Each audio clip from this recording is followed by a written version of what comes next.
The stadium roared, but it wasn't for a touchdown. It was for her. 24-year-old Rachel Torres stood on the sidelines, her helmet tucked under her arm, staring at the sea of fans. Most were curious. Some were skeptical. A few held signs that read, "Go Rachel." But all of them knew this was history in the making. Rachel wasn't supposed to be here. Nobody would have believed it. Growing up in Austin, Texas, she spent Saturday afternoons playing American football with her older brother Matt. They would throw passes in their backyard for hours. Rachel's hands were small, but her grip was perfect. Her spiral throws got stronger every day. "Girls don't play football, Rachel," the neighborhood kids would say every time. "This is a man's game." But Rachel wouldn't listen to them. Matt had taught her every position. From how a quarterback throws the ball to how a linebacker plays defense, she knew everything. But she loved being a kicker the most. That moment, that concentration, that perfect timing, it was like she was born for it. "You're different, little girl," Matt would tell her, "but being different is a beautiful thing. You can do this." Her father, Tom Torres, was surprised when he first saw Rachel training in the yard. His daughter was hitting perfect field goals from 35 yards out. "Maria," he called to his wife, "come see this. This girl is serious." Her mother, Maria, was worried at first. "What if my daughter gets hurt?" she would constantly think. But when she saw that fire in Rachel's eyes, understanding how much her daughter loved this game, she decided to be supportive. When she said she wanted to join the boys' football team at Austin Central High School, Coach Murphy laughed hysterically. "You're not joking, are you, Torres?" "No, sir, I'm not joking. I want to try out for the kicker position." During tryouts that week, Rachel was the only girl among 30 male students on the field. In the stands were her parents, Matt, and a few curious students. Coach Murphy said sarcastically, "All right, little lady, show us what you can do. First kick, 25 yards, goal. Second kick, 35 yards, goal. Third kick, 45 yards, goal." There was silence on the field. The smile on Coach Murphy's face slowly faded. The other players were looking at each other. "One more," the coach muttered. 50 yards. Rachel took a deep breath. 50 yards was a long distance for high school, but she was ready. She positioned herself, ran, and kicked. The ball sailed through the air, sailed, and went right through the middle of the uprights. That day became the first day in Austin Central High School history that a female student made the team. But earning a spot on the team was just the beginning. Every practice was a battle. Some players didn't take Rachel seriously. "This isn't a playhouse," they'd say. "This is real football." She could never forget her first official game. It was against the San Antonio Cardinals. They were behind 14-17 in the final quarter, 4th down and 8 seconds left. The coach called a timeout. "Torres, you're up, 42 yards. Can you do it?" Rachel's heart was pounding. There were 3,000 people in the stands. Half were cheering for her. "You can do it, Rachel." The other half, "Miss it." When she walked onto the field, her knees were shaking. But she could hear Matt's voice in her head. "Hold your breath, concentrate, swing your leg." The snap came. The hold was perfect. Rachel ran and kicked. The ball seemed to hang in the air. Then, goal. The stadium went crazy. Her teammates carried her on their shoulders. That night, the headline in Austin's local newspapers read, "17-year-old girl becomes hero."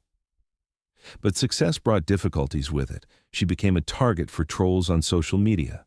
Comments like, "She's doing it for attention," "She's taking spots away from real players," were pouring in. Rachel tried not to read them, but sometimes she couldn't help but look. One night, her mother found her crying. "Why do they say these things, Mom? I just want to play football." Maria took her daughter in her arms. "Rachel, it's because you're someone special. People resist things they're not used to, but you're doing the right thing. And one day, all these people will applaud you." When she finished high school, Rachel's statistics were perfect. She had only missed 3 kicks in 4 years. She was 100% successful on kicks under 50 yards, but no offers were coming from Division I universities. "Too risky," the scouts would say. "Too much media attention, could disrupt team chemistry." One was more direct. "Listen, girl, you're a good kicker, but there haven't been women in the NFL, and there won't be. Keep your dreams realistic." Rachel locked herself in her room that night and cried. Maybe everyone was right. Maybe this was just wishful thinking. The next morning, Matt knocked on her door. Get up. Training time. I don't want to, Matt. Maybe ... Maybe what? Are you going to give up? You're Rachel Torres. You're not that girl. You're a fighter. That day they trained for 2 hours in the backyard. Each of Rachel's kicks was angrier, more determined. And finally, an offer came from a small Oklahoma university. Oklahoma State Wildcats coach Anderson said, "We're looking for talent, not gender. Will you come?" It wasn't easy in Oklahoma either. She had to prove herself from day one. Her teammates were distant at first, but Rachel's training discipline and performance eventually impressed them too. She became the team's starting kicker in her freshman year. In her first season, she successfully made 26 out of 28 field goals. In her second season, this number became 29 out of 30. In her third season, she had a perfect season, 35 out of 35. In her senior year, Oklahoma State had a historic season. When they faced the Texas Longhorns in the conference championship, the game went to overtime. Rachel kicked 3 field goals that day, leading her team to victory. In the post-game interview, when asked, "Do you have NFL dreams?" she gave this answer: "It's not a dream, it's a goal, and I will achieve this goal." When she graduated, she left as the highest-scoring player in school history. In 4 years, she successfully completed 124 out of 127 field goal attempts. A 97.6% success rate was a record in college football history. She didn't receive an invitation from the NFL draft, but Rachel didn't give up. She started marketing herself to teams as an undrafted free agent. She sent her videos, statistics, and references. Either no response came or she was politely rejected. Courtesy responses like, "Thank you, but we don't have a need right now." Finally, a phone call came from the Dallas Wranglers. "There's an open tryout next week. If you're interested, you can come and try." When Rachel received that call, she started crying. Finally, a chance. A small chance, but still a chance. On tryout day, when she went to the training facility in Dallas, she was the only woman among 60 men. Some looked at her and smiled, others didn't look at all. Coach Martinez was surprised when he saw her. "You're Rachel Torres, the girl from Oklahoma." "Yes, sir." Well, let's see. Like the others, you'll make 5 kicks each from 20, 30, 40, and 50 yards. First group, 20 yards, 5 fifth. Second group, 30 yards, 5 fifth. Third group, 40 yards, 5/5.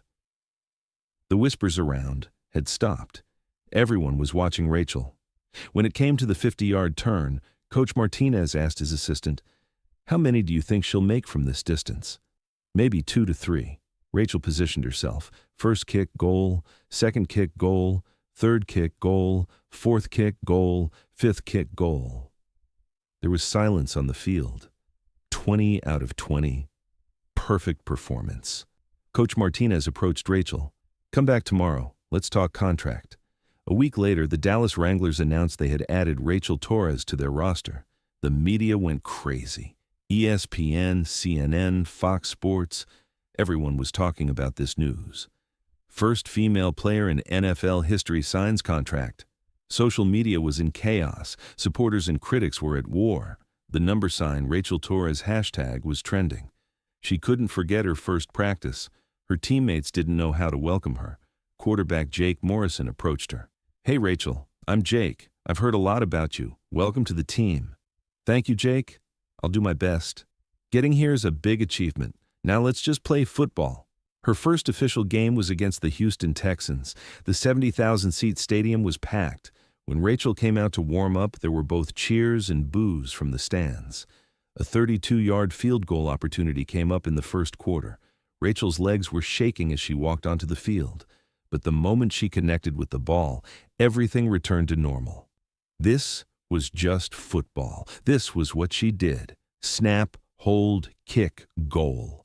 The stadium stood up. Her teammates hugged her. Her first NFL goal. Historic moment. They won that game 24-17. Rachel kicked 3 field goals. In the post-game interview, when asked, "How does this feel?" she gave this answer. Amazing, but this is just the beginning. There's a longer road ahead of me. As the season progressed, Rachel's performance was consistent. After 12 weeks, she had made 16 out of 18 field goals. An 89% success rate was above average in the league. But the real test came in Week 13 against the Green Bay Packers. It was snowing and the wind was blowing at 20 miles per hour. Tough conditions. Both teams struggled to score throughout the game. In the final quarter, the score was 10-10. With 2 minutes left, the Wranglers had made it to the 47-yard line. 4th down. Coach Martinez called a timeout. "Rachel, this is your moment. 54 yards. Can you do it?" 54 yards was the longest kick Rachel had ever attempted. She had made it once from this distance in college, but this was the NFL, and conditions were tough. "I can do it, Coach." As she walked onto the field, 80,000 people were on their feet. Snowflakes were hitting her face. She could hear the wind, but she could also hear Matt's voice. "You can do it, Rachel. You're different." She positioned herself. The snap came. The hold was perfect. Rachel ran, swung her leg, and hit the ball. The ball glided through the snowflakes. The wind was trying to push it right, but Rachel's kick was powerful. The ball went right through the middle of the uprights. Goal. 13 factorial. The stadium exploded. Rachel fell to her knees. Tears were streaming down her cheeks. Her teammates started carrying her on their shoulders. That kick didn't just win the game, it broke through a barrier. No one could say Rachel was here by chance anymore. The last game of the season was critical for making the playoffs. They would play the Philadelphia Eagles at home. If they won, they were in the playoffs. The game was dramatic. The Eagles were ahead 21-14. In the final quarter, the Wranglers scored 2 touchdowns to take a 28-21 lead. But the Eagles scored another touchdown in the last 2 minutes to tie the game 28-28. Overtime. The first possession belonged to the Eagles, but they missed their field goal. Now it was the Wranglers' turn. Jake Morrison managed a great drive. In 8 plays, they had reached the Eagles' 31-yard line, but then the offense stalled. 4th down, 48-yard field goal for a playoff ticket, for the season, for the dream. As Rachel walked onto the field, the stands were on their feet. Rachel, R-A-C-H-E-L, exclamation marks, chants were rising. She could see her family in the stands. Her mother was crying. Her father was applauding. Matt was pointing at her. "You did it, little girl," he could shout. Rachel positioned herself. This kick was the most important kick of her career, not just for her own career, but for all the little girls who would come after her. Snap, hold, kick. The ball drew a perfect parabola. It went right through the middle of the uprights. Goal, playoffs. That night, Rachel Torres made NFL history. As the first female player, she had taken her team to the playoffs. In the post-game interview, a reporter asked Rachel, "Do you feel the pressure of being the first female NFL player?" Rachel smiled. "Pressure? Number opportunity? Absolutely. What message do you want to give to young girls? I want to tell them this. No matter how big your dreams are, no matter how impossible they seem, don't give up. I was once a little girl throwing a ball in the backyard in Austin, too. People told me, this is impossible. But I believed. And today, I'm here."